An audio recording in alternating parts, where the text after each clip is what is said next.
ऐसी भी एलर्जियाँ जो कि इंसान के अंदर से जो पैदा होती हैं वो एंडोजिनस कहलाती है और जो बाहर से होती हैं वो एक्सोजिनस कहलाती हैं। इनकी सारी मुश्किलात जो इंसान को आती हैं, जो एलर्जी में फंस जाते हैं बेचारे, उनका यही मसला होता है कि उनके अंदर बॉडी का अपना जो रिएक्शन है ना वो डिफरेंट होता है और ये कंजेनिटल भी होता है, जेनेटिकली भी ट्रांसफ़र होता है फैमिलीज़ टू फैमिलीज़, और ये एक्वायर्ड भी होता है।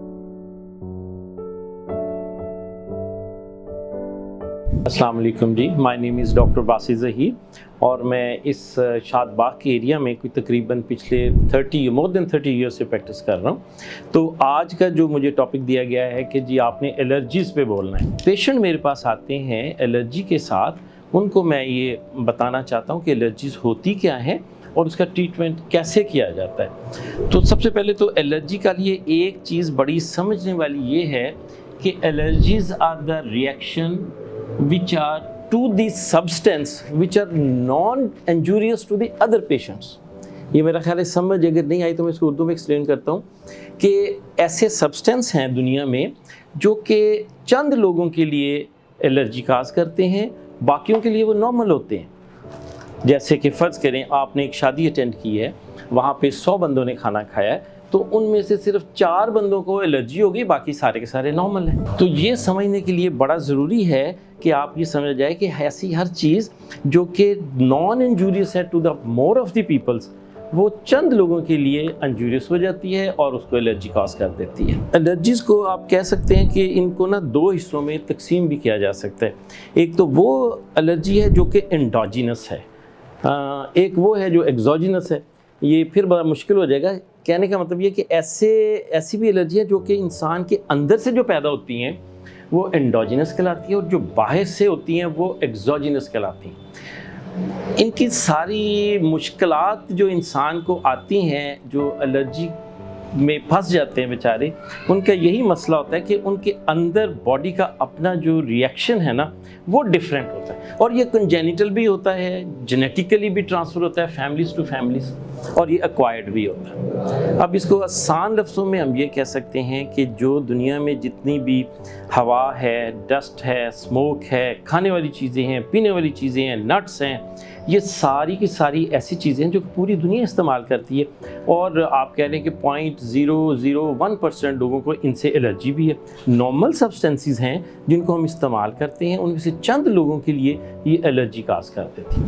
अब होता क्या है कि ये जब चीज़ें इंसान को कांटेक्ट में आता है या खाता है या इंजेस्ट करता है या ड्रिंक करता है या सिंपल हाथ लगा देता है उसको ना, तो उनके लिए ये एलर्जन बन जाता है और वो जो एलर्जी है बॉडी में जब ट्रांसफ़र होती है तो बॉडी उसको रिस्पॉन्स करती है और उसमें ये होता है कि वो जो रिस्पॉन्स है एलर्जी का वो किसी में ज़्यादा है, किसी में कम है। इसलिए इस एलर्जी को दूसरी ज़बान में, आसान ज़बान में हाइपर सेंसिटिविटी भी कहते हैं कि जी हाइपर सेंसिटिव है ये बंदा जो है ना इस चीज़ों से। फ़र्ज़ करें कोई बहुत सारे बंदे हैं वो जब मेटल को हाथ लगाते हैं तो उनके हाथ में एलर्जी हो जाती है। तो ये हाइपर सेंसिटिविटी भी है जो कि आम अल्फाज में आप हाइपर सेंसिटिविटी कहेंगे और अगर आप मेडिकली इसको बोलेंगे तो वो एलर्जी कहलाती है। तो इसलिए ये समझना इसलिए बड़ा ज़रूरी है कि ये हर बंदे का अपना अपना रिस्पॉन्स है। ये नहीं है कि डस्ट जो है वो एलर्जी सबको कॉज करेगी, स्मोक सबको कॉज करेगा, फूड सबको कॉज करेगी, ऐसा नहीं है। अपना अपना बंदे का रिस्पॉन्स है जिस वजह से वो बीमार हो जाता है। तो इसके लिए ये तो मेरा ख्याल है आप लोगों को समझ आ गई होगी कि ये जो एलर्जी होती है ये किसी की वजह से, किसी सब्सटेंस से नहीं है, बंदे का अपना रिस्पॉन्स है टू द नॉर्मल सब्सटेंस। ये बड़ा ज़रूरी है समझना इसमें कि लोग यूजुअली मेरे पास आते हैं जी मैंने ये खाया एलर्जी होगी, मैंने वो खाया एलर्जी, लेकिन मैं ये समझाना चाह रहा हूँ कि ये सारी चीज़ें तो आपके घर में दूसरे लोग भी खाते हैं, उनको क्यों नहीं होता। तो समझने की ये बात है कि ये आपके अंदर इम्यूनिटी चेंजेस आती हैं। अब आप पूछेंगे जी इम्यूनिटी क्या है, तो इम्यूनिटी जो है ये हर बंदे का अपना एक डिफेंस मैकेनिज़्म है। हर आदमी के अंदर अल्लाह मियाँ ने एक डिफेंस मैकेनिज़्म पैदा किया हुआ है जिसके साथ वो रिस्पॉन्स देता है हर गलत चीज़ का। मिसाल के तौर पे अगर किसी जगह पे स्मोक ज़्यादा है ना, तो वहाँ पे 200 बंदा बैठा है, स्मोक ज़्यादा है, तो किसी को कफ आएगी, किसी को कुछ भी नहीं होगा, ये एलर्जी कफ कहलाएगी। इसका मसला ये है कि वो जो बंदे का अंदर अल्लाह मियाँ ने जो डिफेंस मैकेनिज़्म डाला हुआ है ना वो स्ट्रॉन्ग है। और बाकियों का स्ट्रॉन्ग नहीं है। अब स्ट्रॉन्ग सिस्टम जो है वो रिस्पॉन्स करेगा इस स्मोक को। जब स्मोक को रिस्पॉन्स करेगा तो वो उसको फिर रिस्पॉन्स जब होगा बॉडी का तो उसमें फिर उसको कफिंग स्टार्ट हो जाएगी। ये कफिंग क्यों होगी? इसलिए कि वो बॉडी कहती है कि ये जो एक फॉरेन मटेरियल है जो कि स्मोक है वो मेरे अंदर चला गया, इसको मैं रिमूव कैसे करूं। जब वो रिमूव करने की कोशिश करती है तो आपको कफ आएगी। तो इतना लंबा चौड़ा बोलने का मतलब ये है कि ये जो मेरे पास पेशेंट आते हैं कि जी आपकी दवाई से, मुझे फूड से, मुझे नट से एलर्जी हो गई, तो समझने की बात ये है कि हर बंदे के अंदर जो है ना वो अपना अपना डिफेंस मैकेनिज़्म है। वो डिफेंस मैकेनिज़्म किसी का स्ट्रॉन्ग है, किसी का वीक है। जो स्ट्रॉन्ग मैकेनिज़्म है वो आपको एलर्जी करवाता है और जो नॉर्मल मैकेनिज़्म है वो उसको रिस्पॉन्स सीवियर नहीं देता, वो आपको पता भी नहीं चलता और बॉडी जो है ना उसका अपना डिफेंस कर देती है।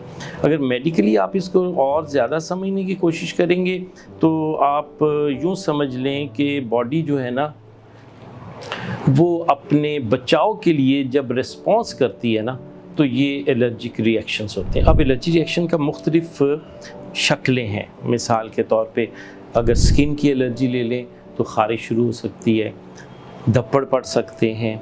अगर आप सांस की तकलीफ़ अगर फेफड़ों में ले जाएं, अगर एलर्जी कोई ऐसी है जो फेफड़ों में होती है तो खांसी आ सकती है और सांस ख़राब हो सकता है। इसको कहते हैं एलर्जिक एज़दमा भी बोलते हैं, जिसमें सांस ख़राब हो जाता है।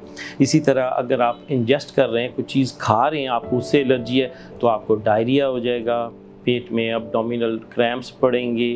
अगर और कोई चीज़ किसी और में किसी और ऑर्गन में चली जाएगी तो फिर उसका रिस्पांस उस ऑर्गन के हिसाब से होता है। यूजुअली ये जो नॉर्मली हम इनहेल करते हैं, जो इंजेस्ट करते हैं या कांटेक्ट करते हैं ना, ये 3 चीज़ों से एलर्जीज़ यूजुअली रिस्पांस देती हैं। मिसाल के तौर मैंने बताया कि खाने से पेट ख़राब हो सकता है, कांटेक्ट से जिल्द में एलर्जी हो सकती है, थप्पड़ पड़ सकते हैं, सुर्खी आ सकती है, व्हील फॉर्मेशन हो सकती है। और अगर सांस में हो कोई चीज़ चली जाए, डस्ट चली जाए या स्मोक चली जाए तो फिर सांस की नालियाँ जो है ना वो तंग हो जाती हैं, जिस वजह से खांसी शुरू हो जाती है और ये अल्टीमेटली फिर दमा स्टार्ट हो जाता है, जिसको एलर्जिक एज़दमा कहते हैं। ये याद रखना कि ये दूसरा एज़दमा है वो और है और ये एज़दमा और है। ये जो लोग कहते हैं जी मुझे दमा हो गया, ऐसा कोई मामला नहीं, ये एलर्जिक एज़दमा है। अगर एलर्जी हमारे ख़त्म हो जाए, अगर आप उस डस्ट से निकल जाएँ या वो जिस चीज़ से आपको एलर्जी है वो ख़त्म कर दें तो आपका जो ब्रोंकोस्पाज्म है जिससे वजह से आपको सांस में तकलीफ़ हो रही है वो भी ख़त्म हो जाती है। ये ट्रांजिट टाइम के लिए, थोड़े टाइम के लिए आता है, अगर इसका प्रॉपर ट्रीटमेंट किया जाए तो ये हमेशा के लिए भी ख़त्म हो जाता है। तो पब्लिक के लिए यही आम पब्लिक लिए मैं इनके लिए कि एलर्जी से डरना नहीं चाहिए, इसका प्रॉपर ट्रीटमेंट करना चाहिए। ये नहीं है कि बिल्कुल ही हमने छोड़ देना है इसको कि जी हो गया अब तो मैं हवा में सांस भी नहीं ले सकता, अब मैं खा भी कुछ नहीं सकता, ऐसा मामला नहीं है। अगर आप आराम से इसके ट्रीटमेंट करवाएं तो आप ये तमाम सिम्टम से मुबर्रा भी हो सकते हैं। तो मेरी यही तलकीन है सब आवाम को कि जब भी एलर्जी रिएक्शन हो इससे घबराना नहीं है, परेशान नहीं होना और ये अपनी बॉडी का एक डिफेंस मैकेनिज़्म समझते हुए इसका प्रॉपर ट्रीटमेंट करवाएं। अगर आप अब इलाज की तरफ आएँ तो इसका मैंने बताया जैसे कि बड़ा आसान इलाज है, घबराने की कोई बात नहीं है, बड़ा सिंपल सा इलाज है, थोड़ी सी दवाई है। अगर ये इंसान खा ले तो उसी वक्त रिस्पांस बड़ा अच्छा होता है, बंदा ठीक भी विद इन ए मिनट्स आप कह सकते हैं, या विद इन ए आवर्स आप ठीक हो सकते हैं। तो इसके लिए मार्केट में बेशुमार दवाइयाँ हैं, शरबत भी हैं, टैबलेट्स भी हैं, इंजेक्शन भी है। तो लेकिन जो सेफेस्ट दवाई मार्केट में आजकल इन है वो है सिट्राज़ीन। तो सिट्राज़ीन की टैबलेट्स भी आती हैं, सिरप भी आता है। तो अगर बच्चे हैं तो वो सिरप ले सकते हैं, अगर बड़े हैं तो वो टैबलेट्स भी ले सकते हैं। दिन में 2 दफ़ा अगर सिट्राज़ीन की टैबलेट दी जाए तो बड़ी जल्दी response, with in 10 minute 15 minutes response आना शुरू हो जाता है। और बच्चों में रिस्पॉन्स जल्दी है इसका।